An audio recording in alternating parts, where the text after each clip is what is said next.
ସ୍ୱର୍ଗତ ମୋହନ ଜେନାଙ୍କ ସ୍ତ୍ରୀ ହରପ୍ରିୟା ଜେନା ଓ ସମାଜବାଦୀ ପାର୍ଟିର ପୁରୁଣା ନେତା ରବି ବେହେରାଙ୍କ ନେତୃତ୍ୱରେ ବହୁତ ନେତା ମନ୍ତ୍ରୀ ମାନେ ଆସି ମୋହନ ଜେନାଙ୍କ ସ୍ମୃତିଚାରଣ କରିଥିଲେ। ମୋହନ ଜେନା ଅମର ରହେ।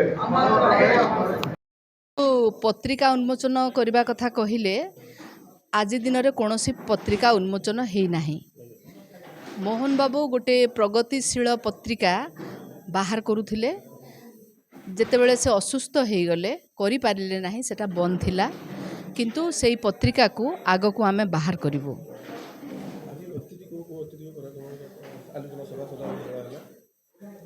ଆଜି ତ ଆମର ଏଇ ଶ୍ରଦ୍ଧାଞ୍ଜଳି ସଭାକୁ ମାନ୍ୟବର ମନ୍ତ୍ରୀ ଶ୍ରୀଯୁକ୍ତ ସୂର୍ଯ୍ୟବଂଶୀ ସୁରଜ ସୂର୍ଯ୍ୟବଂଶୀ ସେ ଆସିଥିଲେ ଏବଂ ସ୍ୱର୍ଗତ ଜେନାଙ୍କୁ ଶ୍ରଦ୍ଧାଞ୍ଜଳି ଜ୍ଞାପନ କରିଥିଲେ। ଆମର ଭୁବନେଶ୍ୱର ଏକାମ୍ରର ବିଧାୟକ ଶ୍ରୀଯୁକ୍ତ ବାବୁ ସିଂ ସେ ଆସିଥିଲେ ଏବଂ ଶ୍ରଦ୍ଧାଞ୍ଜଳି ଜ୍ଞାପନ କରିଥିଲେ। ଆମ ବଡ଼ଚଣା ଅଞ୍ଚଳର ବିଧାୟକ ମାନ୍ୟବର ବିଧାୟକ ଶ୍ରୀଯୁକ୍ତ ଅମର କୁମାର ନାୟକ ସେ ଆସି ପହଞ୍ଚିଥିଲେ ଏବଂ ସେ ମଧ୍ୟ ମୋ ସ୍ୱର୍ଗତ ଜେନାଙ୍କୁ ଶ୍ରଦ୍ଧା ସୁମନ ଅର୍ପଣ କରିଥିଲେ।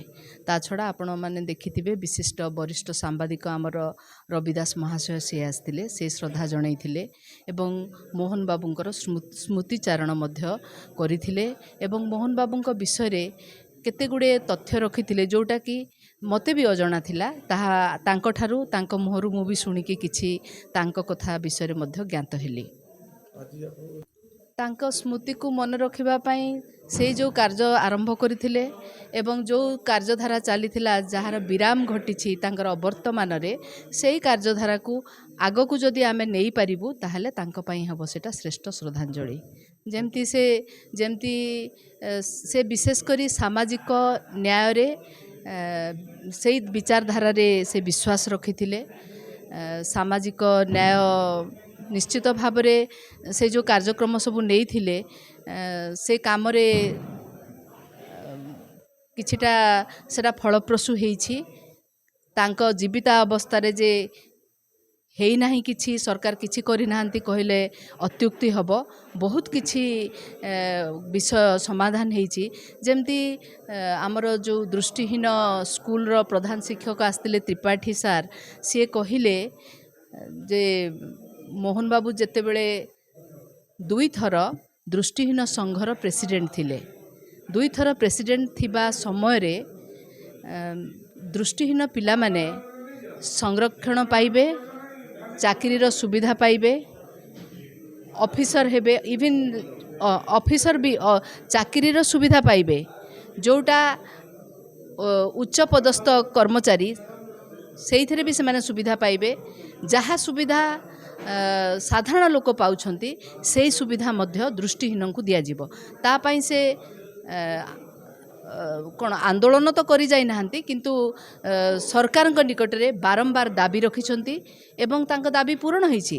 ଯେଉଁଥିପାଇଁ ସେଇ ତ୍ରିପାଠୀ ସାର୍ କହୁଥିଲେ ଯେ ବର୍ତ୍ତମାନ ଦେଖିଲେ 30ରୁ 35 ଅଫିସର୍ସ ଅଛନ୍ତି, ଭଲ ଭଲ ସଂସ୍ଥାରେ ମଧ୍ୟ ଦୃଷ୍ଟିହୀନମାନେ ଚାକିରି କରିଛନ୍ତି, ଯେଉଁମାନେ ଭିନ୍ନକ୍ଷମ ସେମାନେ ମଧ୍ୟ କାର୍ଯ୍ୟ କରିବାର ସୁଯୋଗ ପାଇଛନ୍ତି। ଏଇଟା ଗୋଟେ ନିଶ୍ଚିତ ଭାବରେ ବହୁତ ବଡ଼ କଥା।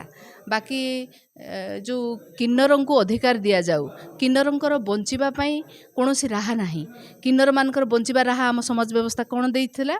ଖାଲି କିନ୍ନରମାନେ ଭିକ୍ଷାବୃତ୍ତି କରିବେ କିମ୍ବା ଆଉ କିଛି ବୃତ୍ତି ଧରିବେ, କିନ୍ତୁ କିନ୍ନର ଆମେ ଯେମିତି ସମାଜରେ ବଞ୍ଚିଛୁ ସମ୍ମାନର ସହିତ, କିନ୍ନରମାନେ ବି ସମ୍ମାନର ସହିତ ବଞ୍ଚିପାରିବେ ବୋଲି ବି ତାଙ୍କ ପାଇଁ ମଧ୍ୟ ସେ ସଂଗ୍ରାମ ଜାରି ରଖିଥିଲେ।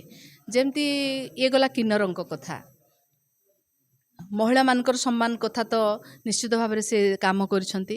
ବାକି ସବୁଠୁ ଗୋଟେ ହୃଦୟସ୍ପର୍ଶୀ କଥା ହେଲା ଯେ ସମାଜ ବ୍ୟବସ୍ଥାରେ ଯେଉଁ ଦେହ ବ୍ୟବସାୟ, ସେଇଟା ଆମେ ସମସ୍ତେ ଖାଲି ଦୂରରୁ ଦେଖିକିରି ଆମେ ତାଙ୍କୁ ଘୃଣା କରିବା ଆରମ୍ଭ କରୁ, କିନ୍ତୁ ତାଙ୍କର ବଞ୍ଚିବା ବିଷୟରେ ଆମେ କେବେ ଚିନ୍ତା କରିନେ।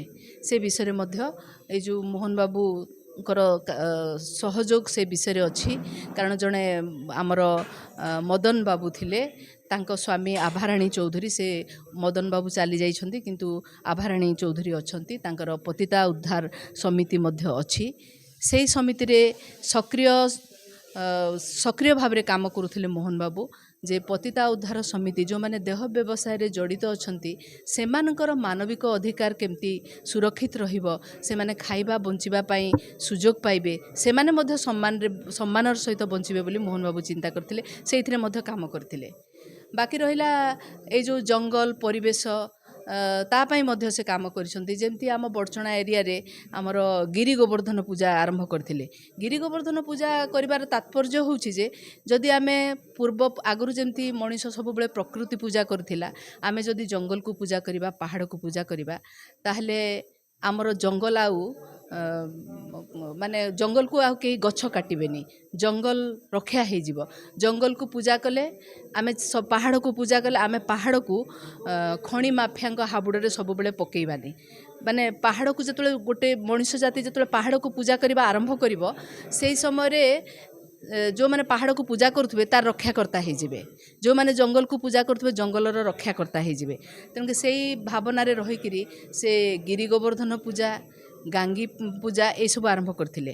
ଆଉ ଆମର ପରମ୍ପରାକୁ ବଜାୟ ରଖିବା ପାଇଁ, ଆମର ବାଣିଜ୍ୟ ବ୍ୟବସାୟ ଅତୀତର ତାକୁ ରକ୍ଷା କରିବା ପାଇଁ ମଧ୍ୟ ଆମର କାର୍ତ୍ତିକ ପୂର୍ଣ୍ଣିମାରେ ଯେଉଁ ବଡ଼ ବୋଇତ ବନ୍ଦାଣ ଉତ୍ସବ ତ ଆମର କଟକରେ ହୁଏ, ବାଲିଯାତ୍ରା ହୁଏ, ସବୁ ହୁଏ, କିନ୍ତୁ ସେ ବି ଚେଷ୍ଟା କରିଥିଲେ ଯେ ଆମର ଯେହେତୁ ଆମେ ବଡ଼ଚଣା ଏରିଆର ଲୋକ, ଯାଜପୁରର ଲୋକ, ତେଣୁକରି ସେଇଥିପାଇଁ ଗୋଟେ ଆମର ଶନିଘାଟ ଅଛି ବିରୂପା ନଦୀ କୂଳରେ, ଶନିଘାଟରେ ସେ ଯେଉଁ ବୋଇତ ବନ୍ଦାଣ ଉତ୍ସବ ଆରମ୍ଭ କରିଥିଲେ ବିରୂପା ନଦୀ କୂଳରେ। ସେଇଟା ଏବେ ବି ତାଙ୍କ ଅବର୍ତ୍ତମାନରେ ମଧ୍ୟ ପାଳିତ ହେଉଛି।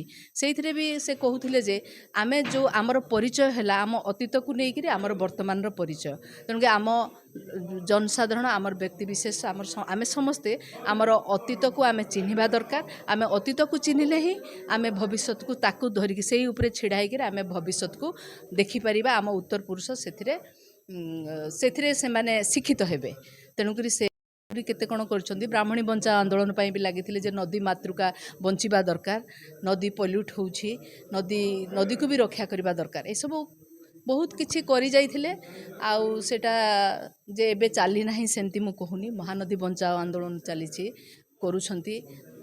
ସବୁ ଜମି ଜଙ୍ଗଲ ପାଇଁ ବି ସବୁର ସୁରକ୍ଷା କେମିତି ହେବ, କାମ ହେଉଛି, ହେଉନି କାହିଁକି, କାମ ହେଉଛି।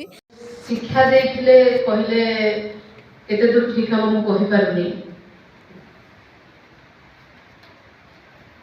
ତାଙ୍କ ପଦାଙ୍କ ଅନୁସରଣ କରିବା କିମ୍ବା ତାଙ୍କଠୁ ଆହୁରି ଉନ୍ନତ ଭାବରେ ଆମେ ଆମର ବିଚାରଧାରା, ଆମ କାର୍ଯ୍ୟଧାରାକୁ ଯଦି ଆଗେଇ ନେବା, ତାହେଲେ ତାଙ୍କ ପାଇଁ ଆଜି ଦିନରେ ହେବ ଶ୍ରେଷ୍ଠ ଶ୍ରଦ୍ଧାଞ୍ଜଳି।